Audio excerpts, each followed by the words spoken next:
ಹುತಾತ್ಮ ವೃತ್ತದ ಹತ್ತಿರ ಬಿದ್ದ ರಸ್ತೆ ಗುಂಡಿ ವಾಹನ ಸವಾರರಿಂದ ಹಿಡಿಶಾಪ. ಬೆಳಗಾವಿ ಜಿಲ್ಲೆ ರಾಮದುರ್ಗ ಪಟ್ಟಣದ ಹೃದಯ ಭಾಗವಾಗಿರುವ ಸರ್ಕಾರಿ ಆಸ್ಪತ್ರೆ ಮುಂಭಾಗದ ಹುತಾತ್ಮ ಸರ್ಕಲ್ನಲ್ಲಿ ರಸ್ತೆಯಲ್ಲಿ ಬೃಹದಾಕಾರದ ಗುಂಡಿ ಬಿದ್ದಿದ್ದು ವಾಹನ ಸವಾರರು ಅಧಿಕಾರಿಗಳ ವಿರುದ್ಧ ಹಿಡಿಶಾಪ ಹಾಕ್ತಿದ್ದಾರೆ.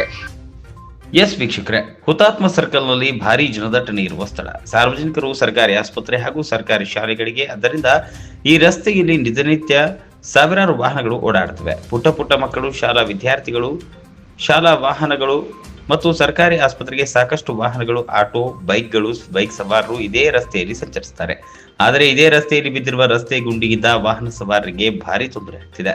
ಟ್ರಕ್ ಹಾಗೂ ಲಾರಿಯಂತಹ ದೊಡ್ಡ ವಾಹನಗಳು ಈ ರಸ್ತೆಯಲ್ಲಿ ಸಂಚರಿಸುವಾಗ ರಸ್ತೆ ಗುಂಡಿಯಿಂದ ಮುಂದೆ ಹೋಗದೆ ಇದರಿಂದ ಟ್ರಾಫಿಕ್ ಜಾಮ್ ಆದ ಘಟನೆಯೂ ನಡೆದಿದೆ. ಶಾಸಕರು, ಈ ವಾರ್ಡ್ನ ಸದಸ್ಯರು ಹಾಗೂ ಪುರಸಭೆ ಅಧಿಕಾರಿಗಳು ಕೂಡ ಇದೇ ರಸ್ತೆಯಲ್ಲಿ ಓಡಾಡುವುದು. ಇಷ್ಟವಾದರೂ ಸಂಬಂಧಪಟ್ಟಂತಹ ಅಧಿಕಾರಿಗಳು ಕಂಡು ಕಾಣದಂತೆ ಜಾಣ ಕುರುಡುತನ ಪ್ರದರ್ಶನ ಮಾಡ್ತಾ ಇದ್ದಾರೆ ಎಂದು ವಾಹನ ಸವಾರರು ಪುರಸಭೆ ಅಧಿಕಾರಿಗಳ ವಿರುದ್ಧ ಹಿಡಿಶಾಪ ಹಾಕ್ತಿದ್ದಾರೆ. ಆದ್ದರಿಂದ ಈಗಾಗಲೂ ತಹಶೀಲ್ದಾರರು ಹಾಗೂ ಸಂಬಂಧಪಟ್ಟ ಪುರಸಭೆ ಅಧಿಕಾರಿಗಳು ಎಚ್ಚೆತ್ತುಕೊಂಡು ಪಟ್ಟಣದ ರಸ್ತೆ ಗುಂಡಿಗಳನ್ನು ಮುಚ್ಚಿಸುವ ಮತ್ತು ಸುಗಮ ಸಂಚಾರಕ್ಕೆ ಅನುವು ಮಾಡಿಕೊಡ್ತಾರಾ ಎಂಬುದನ್ನು ಕಾದು ನೋಡಬೇಕಾಗಿದೆ. ವರದಿ ಅಫ್ತಾಬ್ ಸರ್ಮುಲ್ಲಾ, ರಾಮದುರ್ಗ.